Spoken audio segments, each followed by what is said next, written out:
എടി അപ്പുറത്തെ വീണയുടെ കാര്യേ നിന്റെ അടുത്ത് ചോദിച്ചിട്ട് നീ പറഞ്ഞില്ലല്ലേ? നീ പറയണ്ട, ഞാൻ അറിഞ്ഞ്.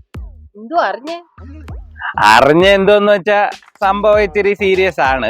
വേറൊന്നുമല്ല, എവളും അമ്മായിമ്മയും കൂടെ കഴിഞ്ഞ ആഴ്ച മുട്ടൻ അടിയായി. വഴക്കിനിടയ്ക്ക് അടി നടന്നതാ. എവൾ അമ്മായിമ്മയുടെ തല അടിച്ചു പൊട്ടിച്ച് അവര് തിരിച്ചെന്തോ വെച്ച് അടിച്ച് ഇവളുടെ കയ്യും അടിച്ചു പൊടിച്ച്. അങ്ങനെ കുറച്ച് ദിവസം ഇവിടെ വീട്ടിലൊന്നും ഇല്ലായിരുന്നു. ഇനി പിണങ്ങി പോയാന്നോ ഇല്ലയോ എന്നൊന്നും അറിയത്തില്ല. അയ്യോ, ഈ കാര്യങ്ങളൊക്കെ എങ്ങനെ അറിഞ്ഞു?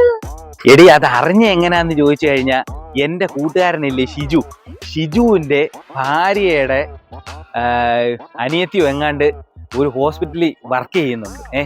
അങ്ങനെ ഇവളുടെ കൈ പ്ലാസ്റ്റർ വിട്ട് ഈ തള്ളയുടെ തലയില് മറ്റേ ബാൻഡേജ് ഒക്കെ കെട്ടിക്കൊണ്ട് പോകുന്നത് എന്തോ കണ്ട്, അങ്ങനെയാണ് ഇത് അന്വേഷിച്ചപ്പോഴാണ് സംഭവം അറിഞ്ഞത്. ഇവര് തങ്ങളെ പൊരിഞ്ഞടിയായിരുന്നു.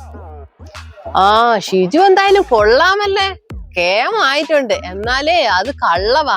ഇതേ അവളും അവളെ അമ്മായിയമ്മയും കൂടെ സ്കൂട്ടറിൽ പോയപ്പോഴേ ഒരു പട്ടി എടുത്ത് കുറുക്ക് ചാടി, അങ്ങനെ വീണതാ. അങ്ങനെ അവരുടെ തലയും പൊട്ടി അവളുടെ കൈ ഒടിഞ്ഞത് കേട്ടോ.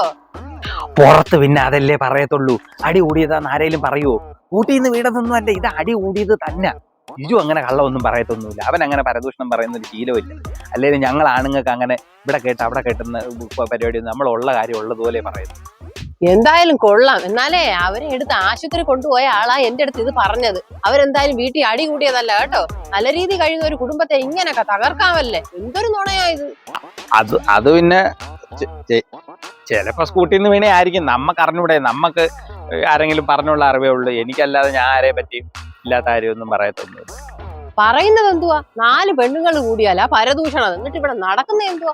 ആണുങ്ങൾ കൂടിയ. നിങ്ങൾക്കൊന്നും നാണമില്ലയോ ഇത്? ഞങ്ങൾ പെണ്ണുങ്ങൾ പറയുന്നത് എന്തെങ്കിലും സത്യമെങ്കിലും കാണും. ഇതുപോലെ തട്ടാക്കുരുക്കാത്ത കാര്യങ്ങളൊന്നും ഞങ്ങൾ പറയുന്നില്ല കേട്ടോ. ഷിജുവിന്റെ ഒരു അബദ്ധം പറ്റിയതായിരിക്കും. പെണ്ണുങ്ങളാ നുണയും കൊതിയും പറയുന്നതെന്നാ പറച്ചില്. പെണ്ണുങ്ങൾ പാവം, അവര് വല്ല അസൂയ മൂത്ത് എന്തെങ്കിലും പറഞ്ഞാ അത്രക്കേ ഉള്ളൂ. ഇതൊക്കെ എന്തുവാ പറയുന്നത്? നിങ്ങൾ പറയുമല്ലേ? എന്തോ എവളുമാര് വലിയ കേമികള്, ഒരു പരദൂഷണം പറയാത്തവളുമാര്.